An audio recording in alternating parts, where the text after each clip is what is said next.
Hello, everyone, and thank you for joining us for today's Fiber Broadband Association webinar.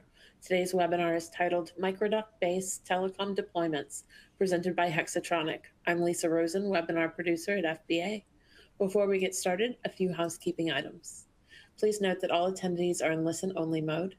We will have a Q&A session following the presentation, so please ask your questions throughout the presentation using the questions tool located on the lower left-hand corner of your screen.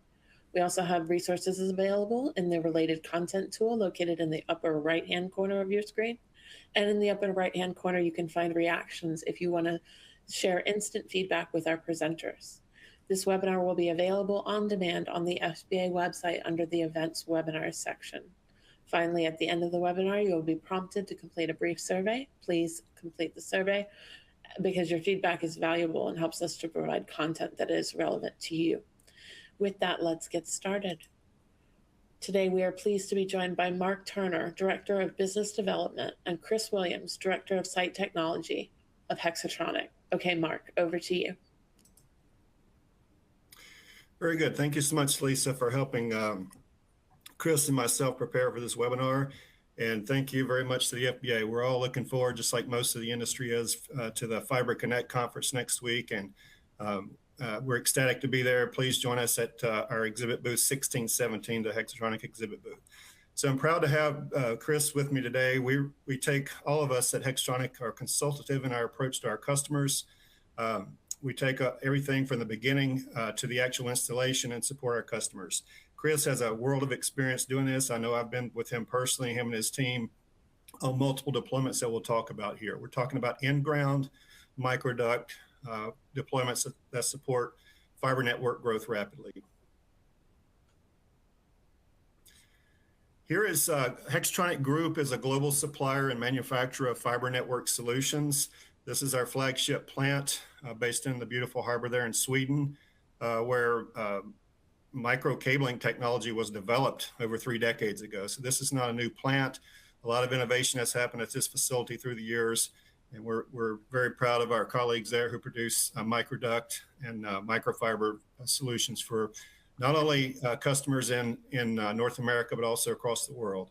We do have industry-leading manufacturing sites in other countries, the United Kingdom, for example, New Zealand, and here in the United States. So the premise behind this presentation is space in the ground is at a premium nowadays. It's very crowded, and we have to be able to deploy networks that can rapidly and be future ready for fiber expansion whenever they're needed. So that was kind of the necessity, as the mother of invention of why micro cables were developed decades ago, was to use the space in the ground, particularly in countries in Europe, to its highest use. So the deployments that we here in the US are seeing nowadays, and across the world for that matter, are the blue line there is what's called the core part of the network. As an example, just picking cities arbitrarily from Chicago, say, to Omaha, Nebraska, Chicago, Illinois to Omaha, Nebraska.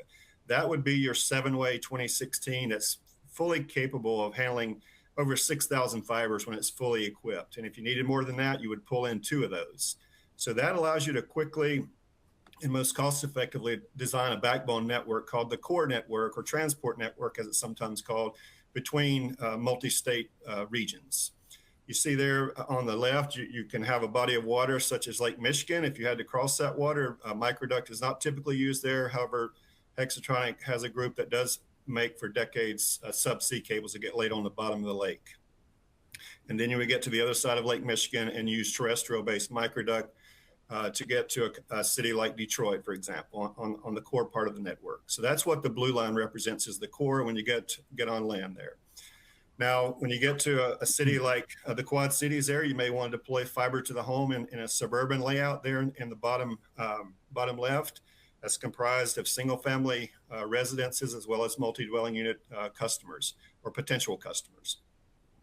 As you go up I-35 from Des Moines up to Ames, you might want to drop off some fibers in a feeder line to these radio towers, 5G radio towers. That's another example of deploying advanced fiber networks to support wireless communications, high-speed wireless.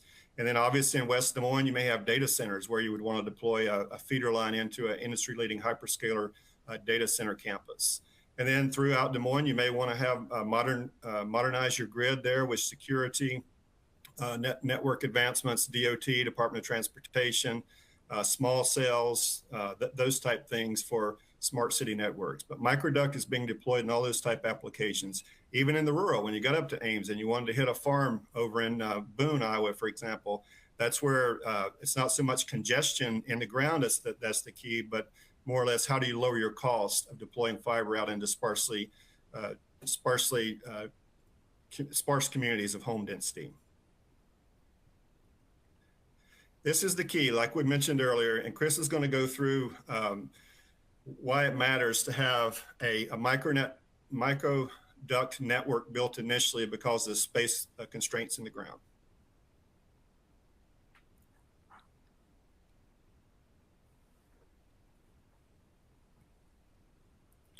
All right. Thank you, Mark. Appreciate the introduction, and also want to thank the audience for taking time out of your busy schedule today to join us.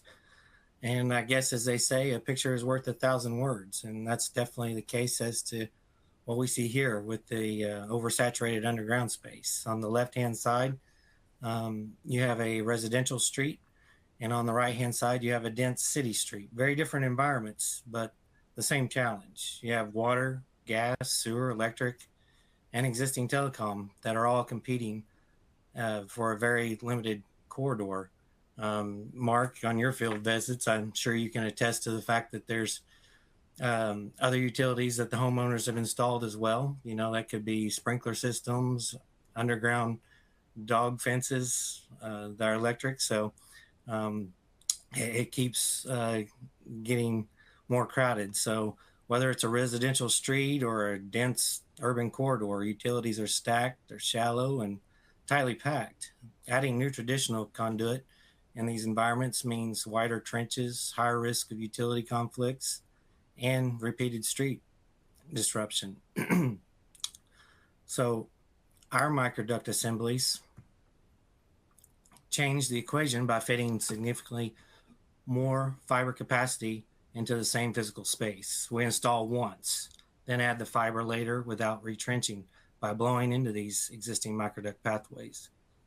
The result is lower risk, lower long-term cost, and a network that can scale without expanding its footprint. In short, microducts are how we future-proof fiber networks in places where digging again is just no longer practical. You know, in the greenfield scenario, we have a minimal footprint, not just below grade, but above grade as well. We have an FDH underground per 96 homes and a small access point on the property lines. There's no PEDs or handholds placed in yards, so you have much better aesthetics for the new neighborhood and no additional maintenance or repairs that are needed. You know, pedestals can get damaged, hit by lawnmowers, vehicles, what have you. So it helps cut cost on your OPEX as well. Next slide. Here we go. You see that coming up? Okay. And this slide shows why microduct assemblies are such a powerful backbone strategy in metro networks. What you're seeing here is a real constraint. You have manholes and conduit systems that are already crowded and expensive to expand. So instead of adding larger conduits, microducts let us use that same underground space far more efficiently. In the same footprint as a single traditional conduit, we can install multiple microducts and effectively multiply fiber capacity. That means more bandwidth, more growth headroom, and far less disruption to city streets. We can build the pathway once, then scale capacity over time by adding microcables as demand grows. The result is higher capacity, lower long-term cost, and a backbone that's designed for urban growth rather than fighting against it. As you can see, you have multiple options on the left-hand side where multi-ducts have been used, multi-duct assemblies. And then on the right-hand side, you can also see where there's an 1.25 inch conduit that's been installed and it's already been utilized. That's where you really see the advantage of our microduct assembly, because you're not limited to making a guess of what scalability is going to be, because once you use that 1.25" one time, then it's completed. You can't overpull. Whereas with your microduct assemblies, you can have multiple pathways and multiple options per pathway.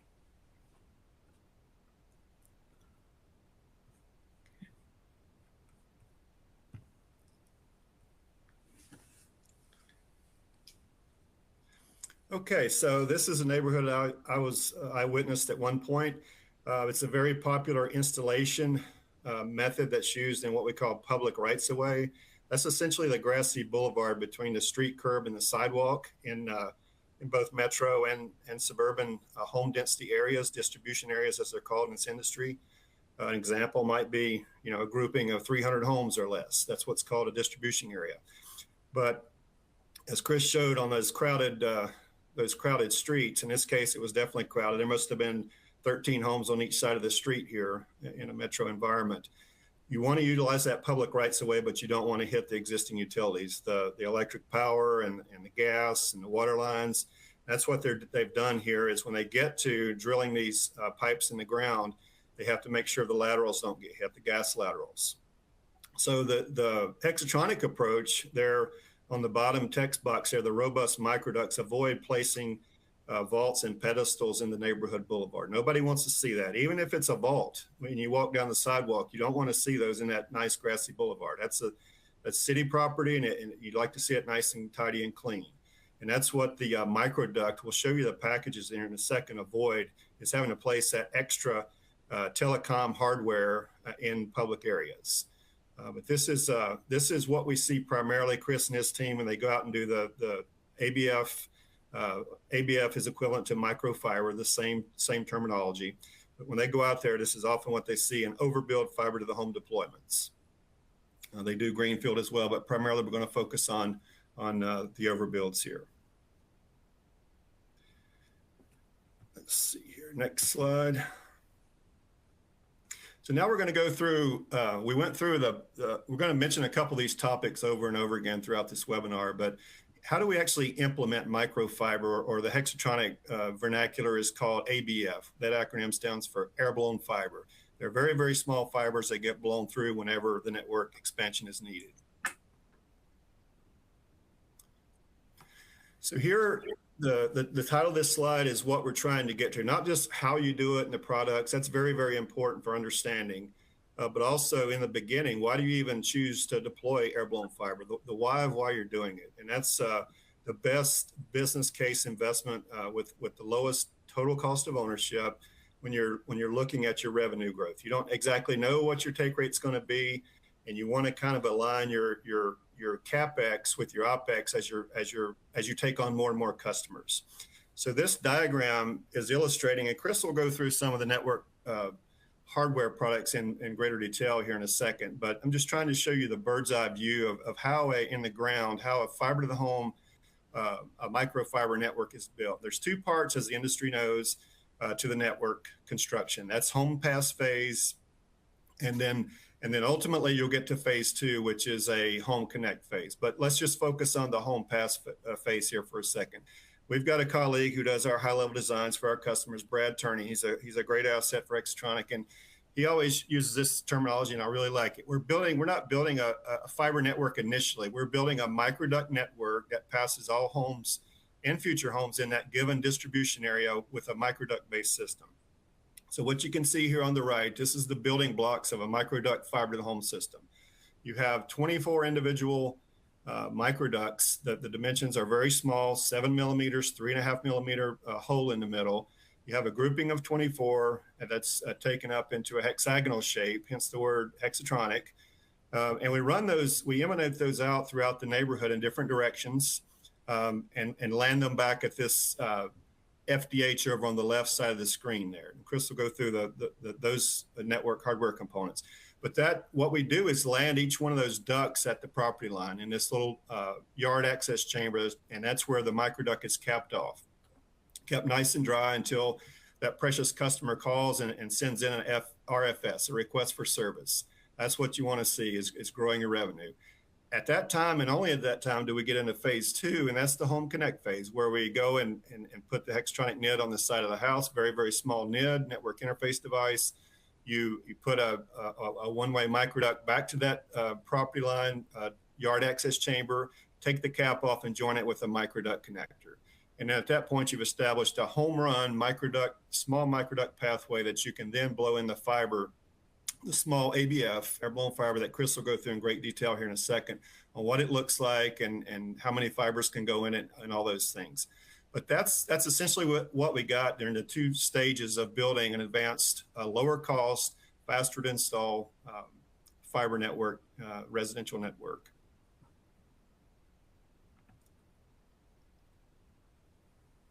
Okay, and as Mark said, we'll break it down to the next level of what all is involved as far as the infrastructure that you're placing. This first item here is our dome closure, fiber distribution hub, acronym FDH. This is showing what a completed install would look like for this unit. It has connectivity for up to 96 LCAPC connectors. It comes with 96 pre-installed microduct tails. It is IP68 rated. It also includes mechanical compression port seals for your microcable. So if you're bringing your feeder in, it allows you to do that and store slack loops as well. It also includes 8 splice cassettes that can hold double splices. So you have the option of doing 12 per or 24 per cassette. And then, as I stated, you have a designated space for your mid-span storage. It does come complete with a swing arm. This swing arm allows you to raise the dome out of the vault so that you can work on it above grade and not have to get down in the vault. We do also offer duct organizers, as you can see at the bottom of the illustration where all the ducts are landed. This allows you to place them until order of service is complete, and then you can simply make your connection. And then you don't have everything just laying on the ground and in the mud. So nice, clean installation and easy management. Here is showing what's inside of the dome. So it's the front and rear view of the FDH itself. At the top and bottom, you have fiber organizers. So it allows you to neatly route the fibers from the splitter into your cross connect area. Below that, you have a splitter chassis on one side and splice trays on the other. The splitter chassis is where we place our inline splitters. The nice thing about this equipment is you can customize it as far as we can pre-install the splitters, whether it's 1x16, 1x32, whatever your network needs. Or you can just simply build as you grow. They can come empty as shown, and you can add splitters as customers order service. You also have a fiber mixer, so you can configure your fibers, and fiber retainers. Fiber retainers are great because it allows you to provide strain relief for your fibers as they're being routed into your splice cassettes. This is a great addition because it allows you to open and close those cassettes without concern with causing damage to the fibers that are in place. And finally, at the bottom where your 96 microducts are coming in, the pigtails are capped off, not only internally with end caps, but on the external side as well with end stops. That way this pathway is completely protected and nothing gets inside the FDH before installation occurs. And depending on the environment, you may not always want the underground solution. Even though it's a fantastic solution, you may want a cabinet. And if that's the case, it pretty much has the same layout as what you have in the dome enclosure. You have the capability for 96 customers. It has a microcable organizer that can be added over to the left-hand side. So if you're bringing your microcable in, we have a place to store your slack loop and do all the fusion splicing that you need to do.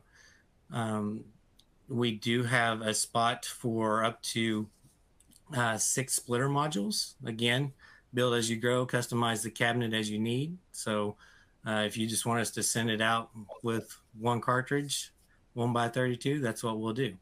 And you can, as I say, build as you grow. Below that is the cross connect that comes with 96 SCAPC adapters. If you wanted to use dual LCs, we can install those as well. And then, of course, you have the same 8 splice trays supporting 96 to 192 splices, because you can double stack in these trays as well. And over to the right-hand side is the bus bar with the tracer. So in each one of these microduct assemblies, you have a tracer wire. So you're not having to pull an external tracer wire when you're pulling back these microduct assemblies, which makes it nice because you don't have to worry about damaging the tracer wire as you're pulling it back. And then, of course, at the bottom, like the FDH, it has duct organizers. So you are able to organize all the ducts and not just have them coiled in the cabinet. And all you're going to do is remove the end cap and blow a fiber once service order is placed. Hey, Chris, on this one, I saw a really good question that just came in. This is part and parcel to one of the advantages of reducing deployment costs for fiber to the home microduct assemblies that we're looking at here. Hopefully the slide's loaded, but can you cover this question in context of this slide? The question is, are the microducts placed in larger ducts, or are you pulling microduct back in the bore? That's a very, very good question. It depends. And Chris has got this slide to explain one side of that, and he's got another slide later to explain the other side of it. A very good question. Yeah, absolutely. And here you see the total microduct assembly. So whether it's 24-way, 12-way, 19-way, you're actually going to be pulling this entire assembly back with the bore rod. So with the outer jacketing, it's added protection to the single ducts. And again, it also retains the tracer wire inside as well. So you'll be pulling back the full assembly. Now, there may be situations where you may be pulling back a 12 and a 24. Perfectly acceptable. No issues with doing that either. So it's really allowing you to fill that space with plenty of scalability for future use. Now, this is a really great layout to show how simplified the network is. You have this cabinet, as we've already went through, and simply you have the microduct assemblies coming in the bottom, and this is how they're going to break out the assemblies. So this is going to be your main pathway with 24 options, 12 options, whatever you have placed.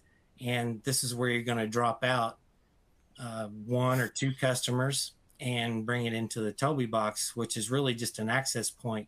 And this is where you're going to store the single microducts until you get a service order, at which time you'll go back out and make a simple connection using a duct connector to bypass this Toby box. And this will allow you to have a home run from the NID on the side of the customer premise all the way back to the FDH. So you're going to be blowing that fiber from point A to point B with no intermediate splicing as shown here, because you're just splicing the duct and creating a home run pathway for your service. We're also showing our locatable marker peg or end stop, and this allows you to place that on one of these microducts. Because this has such a small footprint, being the Toby box, it could get covered with sod, right? So that locator allows you to find this box in case it does get buried by a homeowner or something. Also, you'll see end stops. Those are placed on the ducts that continue on down the line. And this can also be accessed for in case there's a damage to another duct after installation and after service is already connected. So there are other advantages to ducts that aren't being used further down the line. And again, we're establishing a home run microduct pathway for every targeting address, deferring the air-blown fiber placement until service activation. And again, what is highlighted in green here, you have no handholds, no pedestals, no F2 fiber placement, no MSPs. So this really outlines our total solution. Yeah, Chris, here's another question, a good one that just came in. Are we on the service in the private property, are we pre-placing an individual duct day one during construction? Or are we waiting to do that till time of service? Normally we wait to do that, in case. It really just depends. If it's going to be an all-inclusive area, they're going to go ahead and just run that drop all the way and bypass placing a Toby box, because then it won't be needed. But that Toby box is great for if you don't know if the customer is going to order service, and you can just terminate it inside that Toby box and not spend the money on the drop duct to the house until you get that service order. Okay. All right. Alrighty, Chris went through most of this. I'm not going to read this, but it's a picture's worth 1,000 words, as Chris said earlier. So the air-blown fiber system, the Hextronic system in the ground, out of sight, out of mind in that top photograph. The pedestal that you're seeing, the single pedestal, that's the FDH. We do have also that version of a pedestal if needed. But everything downstream to the customers, the potential customers, is completely in that grassy boulevard, 3 feet down the ground typically. But which means we don't have what you see there on the bottom, the conventional way of deploying all the fiber through conduits, bigger conduits, day one, and landing those distribution fiber F2 fiber cables in these pedestals via these hardened multi-fiber splice terminals. No fiber installations, no fiber splicing, no pedestals, no handholds downstream of the FDH. So that's a big reason why we get this CapEx reduction. We'll go through some numbers here in a minute on the real world analysis that we've done with the white paper to back up the details. But reducing that labor is a big part of how we get there with the ABF FTTH microduct network that rapidly accepts fiber whenever the customers come online.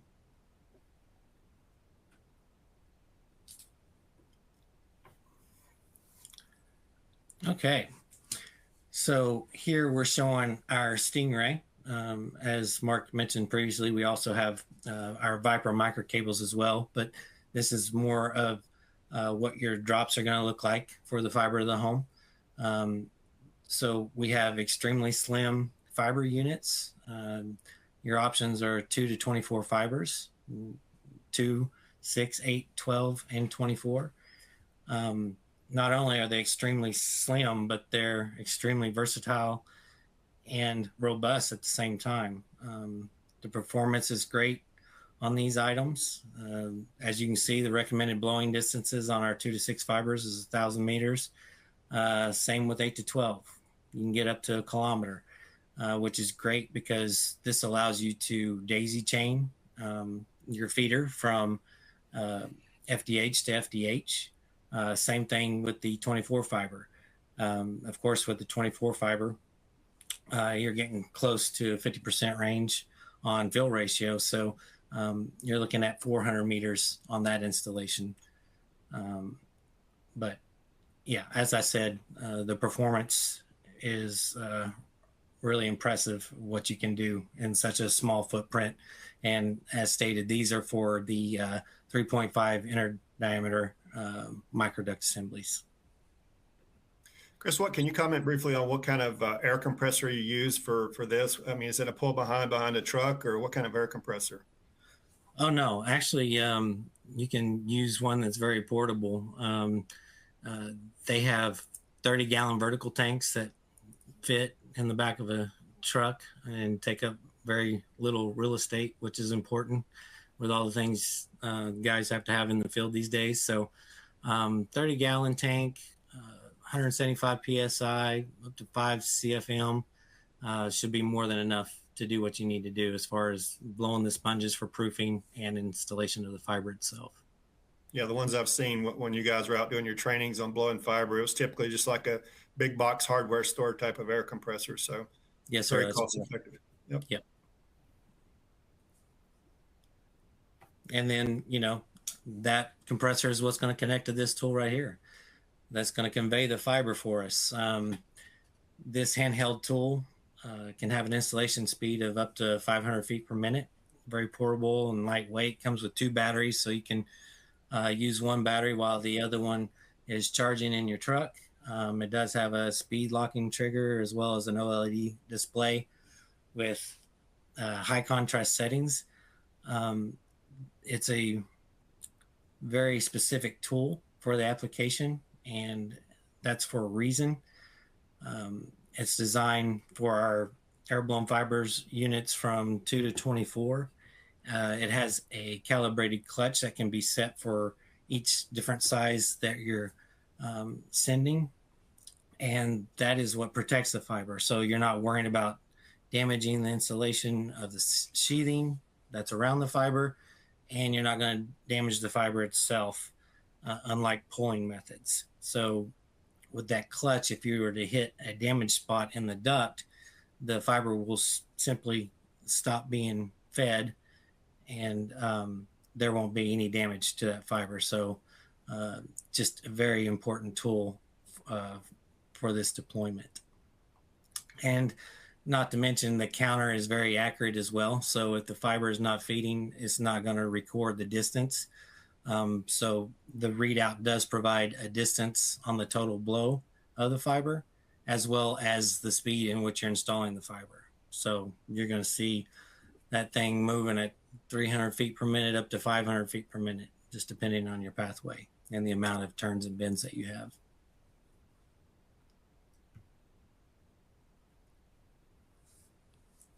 Okay, Mark. Okay. Very good. So here is the value prop comparing air-blown fiber that we've just described here versus traditional ways of deploying fiber to the home with conduits and pulling cables. So that's the business case. Again, we have a white paper on this. Be happy to share that with anybody who would request it at the end of the webinar. But this is the home pass phase. I've got a slide here that's covering this one up.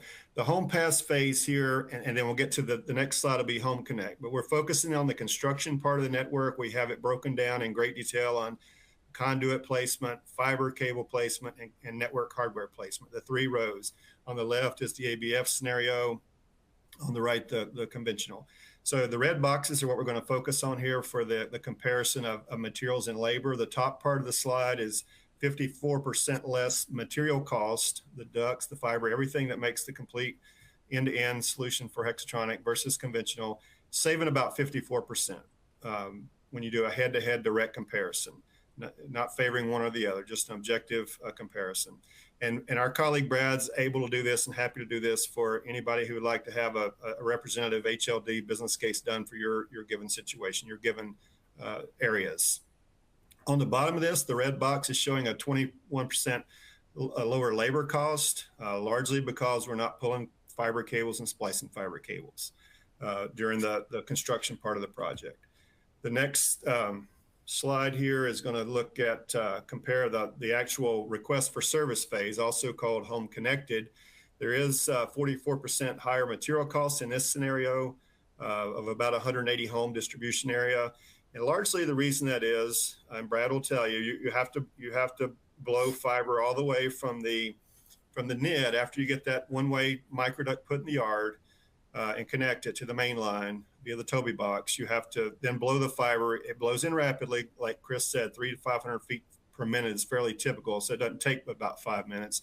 But still, you're blowing it all the way back to the neighborhood demarc point called the FDH, the cabinet or the closure that Chris mentioned, or even the pedestal FDH. And so there's fiber in, a lot more fiber involved versus traditional where you're only placing the fiber from the NID to the property line. Okay, so that's 54% less material on the Home Connect I'm still on Home Pass. Sorry, I'm trying to get the slide advanced here. There's one covering my view up here. This is the Home Connect, 44% higher for ABF. Sorry about that. I was looking at the wrong slide. And then when you look at the labor cost, there's a higher labor cost associated with ABF in this case of about 20%. But when we were talking about the total cost of ownership earlier, you combine both of those, the home pass, the construction and home connected. This is what we see here if you combine them for the best, the home per connect cost. So what we're looking at on the bottom is your customer take rate. The cost, the absolute cost is on the left, and then the savings is over here on the right. So a typical fiber to the home overbuild is somewhere between 40 and 50% take rate. That's fairly successful by industry metrics. It could be a period of 2 to 5 years, something like that. But that's where you can look at the blue bar being traditional, the green bar being the Hexatronic solution. At a 50% take rate, you're saving on total cost of ownership about a little over 24%. And you also optimize your cash flow with actual order customers coming online. So that the best case for ABF is over here where you don't have any distribution or customer drops put in yet, close to 29%. Even at 100%, like Chris mentioned, if you had an HOA scenario where all the fiber goes in fairly quickly after the network's built, a little over 20% total cost of ownership savings. Again, we have this paper, be happy to share it with you. Let me go next here. This is kind of a summary of the main parameters that we've talked about. Cost savings, at least 25%. Deployed cost savings, labor, materials.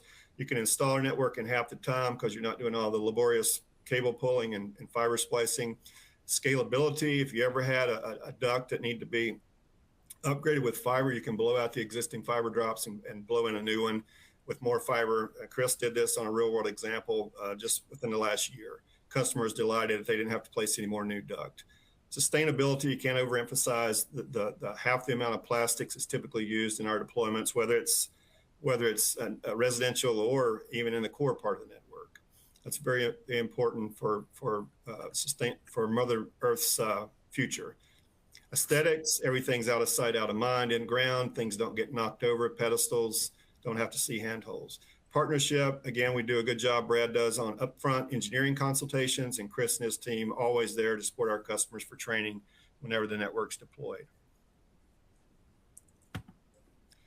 All right, so we talked about air-blown fiber, the microfiber. Now we're going to move into a few installation pictures that Chris has lived day in and day out, him and his team both, and then we'll go into micro cabling systems.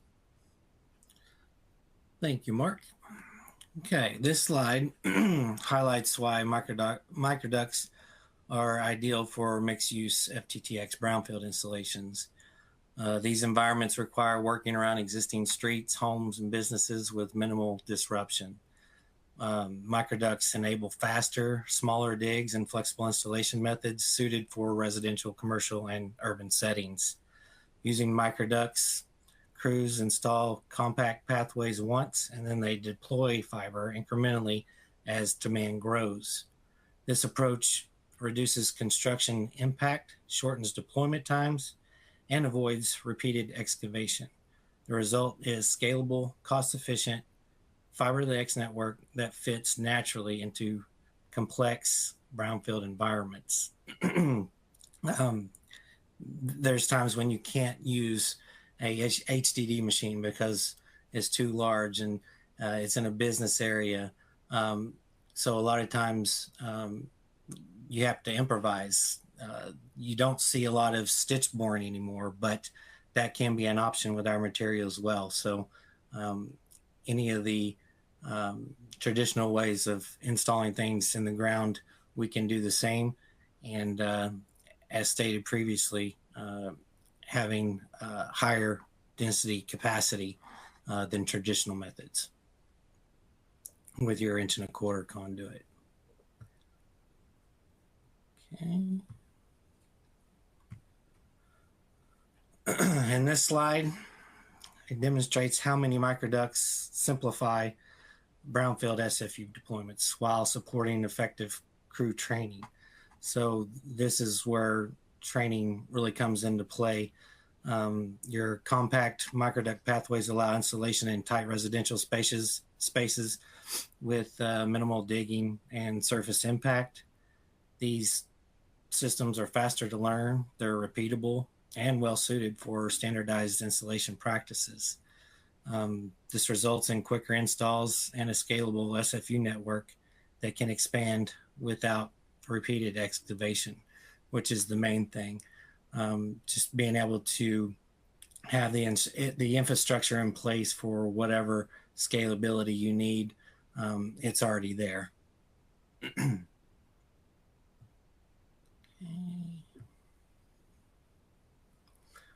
Same for Greenfield SFU. Microducts enable clean, standardized Greenfield SFU builds by simplifying the installation, accelerating crew training, and creating a future-ready pathway that scales as homes are activated without rework or disruption. Greenfield environments allow microducts to be installed cleanly, efficiently, and to standard from day one. Crews can be trained on repeatable best practice installation methods without legacy constraints. Microduct pathways support faster builds and consistent quality across the developments. So when you do place the items such as the Toby box for future services, and having that pathway all the way to the FDH really allows you to quicken your install time, because once you put that drop duct from the Toby to the home, just installing that fiber takes a few minutes, a splice on each end, and you're good to go. I did fail to mention in the previous slide that we do offer two different solutions. We have the box for bulk fiber, so you're just blowing each pathway the distance and slack that you need, make your cut, make a splice on both ends, or we do have the reels, which are available up to 1 kilometer with pre-terminated ends. So if you want to cut your splicing in half, we do have that option as well.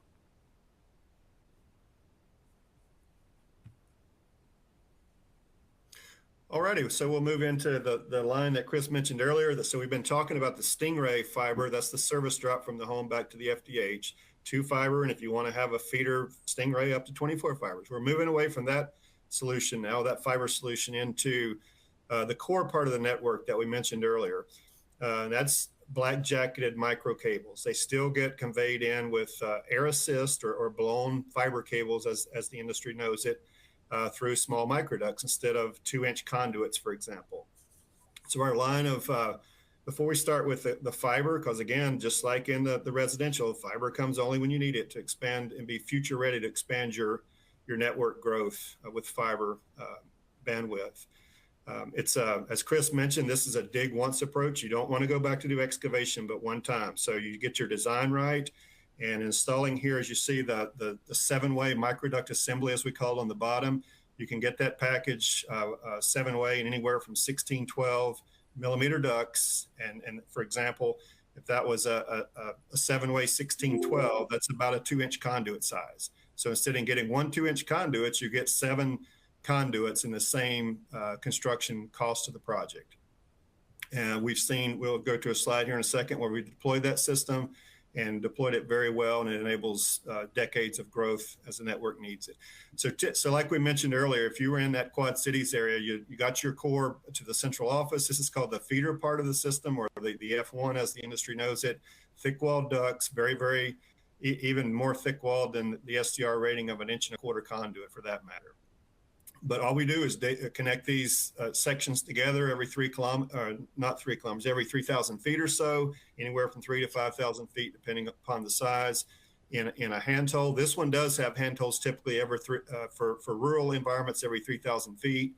Metro environments maybe every 1,000 feet, just so that you can have micro cable slack in there in case anything needs to be repaired in the future. But that's what we have as the foundation, is the microduct packages, anywhere from a 7-way. You see a 4-way there, anywhere from 2016, 18, 14, 16, 12, or even a 1-way lateral into a building if you're doing metro environments. But what this does, it allows you to then blow in a micro cable anywhere. Our Viper line is from 12 fibers for laterals into buildings, like a business customer, all the way up to 864 fibers if need be. So an example here might be a 288 fiber running from a wire center or a central office. The pond systems that Chris was talking about with the splitters can go up to 12 miles. So you might run from the central office out 5 miles till you get to your first neighborhood serving area, fiber to the home distribution area. And that's where you drop off to the network hardware that Chris has already explained to you. And just to build off of what Mark just went over, this slide summarizes the performance advantage of our Viper microcables when deployed in Microduct networks. Its optimized cable to duct design enables higher installation speeds and longer blowing distances up to 2 kilometers at a time with just one machine. Part of our training is to also teach cascade blowing in case your contractor hasn't done that previously. We can assist with that as well.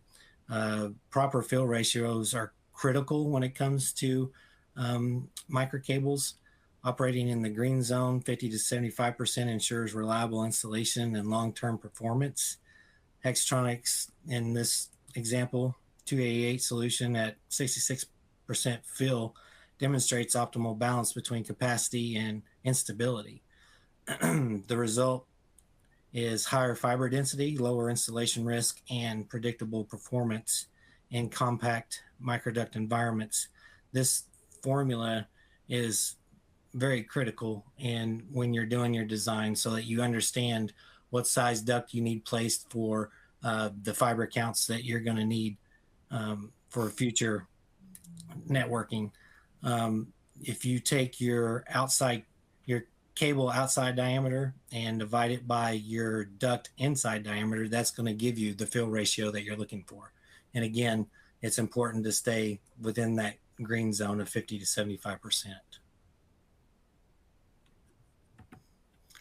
Very good. I'll be brief with this one, but this is a project that Chris and I were on out in the Western United States, and it was amazing. After the Viper micro cable blowing time over a distance about 18,000 feet only took 5 hours, and there was 2 hours that were figure eighted that didn't even need to be figure eighted. They were just being safe with the blowing equipment. But that's an example of a feeder line and a fiber to the home deployment via the 144 fiber micro cable. On the right, you see micro cables, like I said earlier, on laterals can also be blown in, spliced up in a vault outside in a metro area, and use a 12, 24 fiber, 48 fiber type cable to go into these businesses in a metro environment area.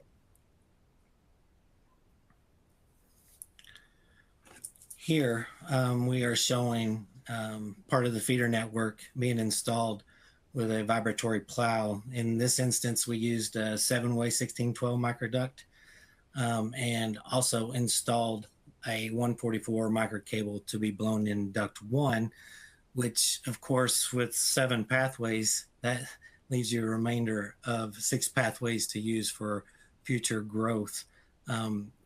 There's always questions about, how can we deploy your microduct? Because a lot of times they see all those individual ducts inside the microduct assembly, and there's concern with crush and things of that nature. Whereas we actually prove out a SDR4 versus, if you're using an 1.25 inches, you may have an SDR11. So our product is actually much more robust, and, just going through the chute of the vibratory plow, you're not going to have to worry about damage occurring to the microduct itself. So scalable and flexible at the same time.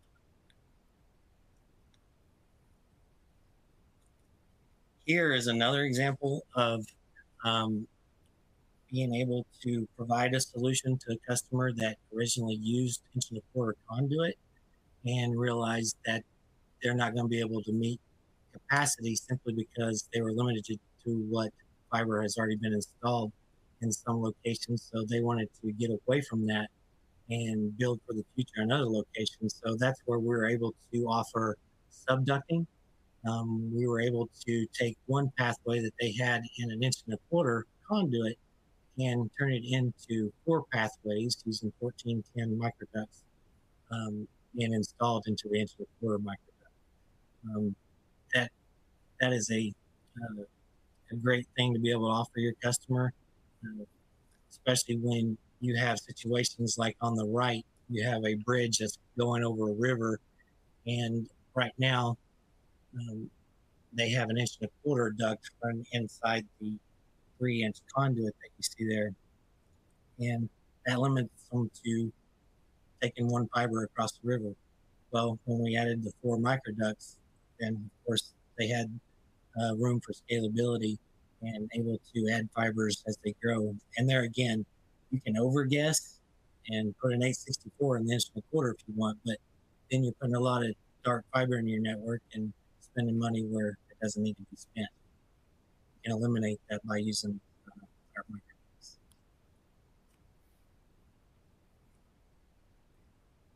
Here are just a few of the accessories that come with the microduct assemblies that you will need. You have the duct connectors for, butt splices and doing your drops off of the main line. You have reducer connectors and end stops. End stops are what protect the pathway when the pathway is not being used. You're going to have in your toolkit just a couple of cutters for cutting the microduct assembly and the single ducts themselves, along with a reamer to verify the diameter of the duct is good before placing it into the connector. We offer a locate wand as well that feeds off of different frequencies depending on what it's set at. A lot of the telecom markers you'll see read off of 101.4 kilohertz. So it's able to do that, and you can locate marker pegs, marker balls, whatever's needed in the net. And then there's another to complete out the system solution. We provide optical distribution frames. That's basically we can land microducts inside these fiber patch and splice pieces of network hardware in the central office, for example, both pre-stubbed and where it accepts the microduct right into the back of the into the back of the patch panel. Also, splice closures, we have a complete line of that. Very, very important to keep the fiber splices nice and dry in various different applications. Complete line, both of short ones, full length ones, different diameters, all the way up to 1,344 fiber splices. Quickly here, we'll go over, we have a white paper for our larger microduct and micro cabling Viper installation systems. Basically you can see it, the picture's worth 1,000 words here. Here's your larger reels for pulled in fiber cables through conduit. Here's your blown in micro cables. So the length per truck, you can get 125% more in your cables. When you look at the microduct down here on the bottom versus a 2-inch conduit, you can get you're using 107% more when you use 2-inch conduits. The length per truck, you're getting 65% less. And the increased fuel costs 183% more, comparing a 4-way 1612 to a 2-inch with the same amount of plastic or same SDR rating. And our 1612 is SDR9.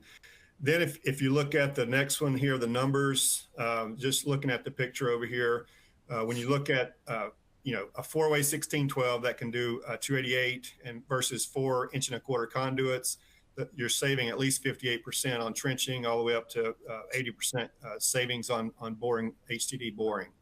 And then if you look at the transportation costs, it's 4 times. You can get the same amount of conduit on one truck as you can the total project in a 1612 4-way. And then the next slide here, we're talking about using max cell fabric inside of an existing 4-inch conduit versus a 4-way 1612. Again, the cost saving at least 53% when you're boring it in, and then you see these 4-inch conduits, how many trucks are needed. So that you can definitely see the cost savings in transportation there. We have a white paper. Be happy to send that one to you as well for the core part of the network. Additional applications for the network, we see these in certain areas where the space in the ground is too crowded. Absolutely. There's cases where you can't even get into the right-of-way anymore. Simply from everything that gets in the way, trees and rocks and things of that nature. So there's some municipalities that want you to place the duct in the road itself. So that's where micro trenching comes into play, and that's where we use a micro trencher to create a line of opening along the curb and gutter so that our single microducts can be placed. These blades can do up to about 1.5 inches width, And we're actually able to fit microduct assemblies into these as well. So if you wanted to use a 12 or 24 way, you can do that. Or if you just need individual ducts, we have that capability as well. We can provide the colors that you need on individual reels as shown in this caption. And on the next one, you can see where they've actually utilized a truck instead of a trailer, and they were able to get all 12 colors on one truck. So we're versatile in the way we can deploy. And you can see that in the far right, you don't have much room for error. So it's pretty impressive what we can do with the minimum bend radius being at 3.5 on our single ducts. It allows you to work with situations in this manner. Also, when you go to cover everything up with slurry, it makes for a nice clean application, and really you can't even tell that we were there that same morning. So in the morning they were able to make the opening with the machine. By noon we had the duct in and already split out for the laterals, and in the afternoon they were able to cover it, and you don't even realize we were there that day. So very impressive work by this crew, and a great solution for the customer. I won't belabor this point. We're going to speak to it at length next week. Our colleague Roger Vaughn will be on a panel at the Fiber Connect conference for multi-dwelling unit deployments, sending ducts all the way to the unit. So there's, especially in new construction, that's commonplace. In brownfields, we still have success there with attic space. And then on the ones where there's no attic space, we tap into the unit from the outside. So Roger will be on a panel next week. I want to get to that slide so that you can take a picture of the opportunity next Tuesday, May 19th at 8 o'clock there at the Fiber Connect conference. And on the right here on this slide, if you have any questions, like to have a consultation with Brad, myself, Chris, please scan that and send your information in. Looks like we covered most of the questions. So Lisa, we'll turn it back over to you. Absolutely. Thank you so much. What a great presentation. So I also want to remind our audience about Fiber Connect. It's coming up in just a few days, May 17th through 20th in Orlando, Florida. Come visit us there. And if you want to learn more about upcoming FBA webinars, there's a QR code on your screen, or navigate to the events section of the FBA website. We hope everyone will always join us for our Fiber for Breakfast webinar series featuring FBA President and CEO Gary Bolton. These are live every Wednesday at 10 a.m. Eastern, and past episodes are available on YouTube and SoundCloud. Thank you again to Chris and Mark for presenting today. And thank you for all of you joining for us today. Have a great day, everyone. Thank you, Lisa.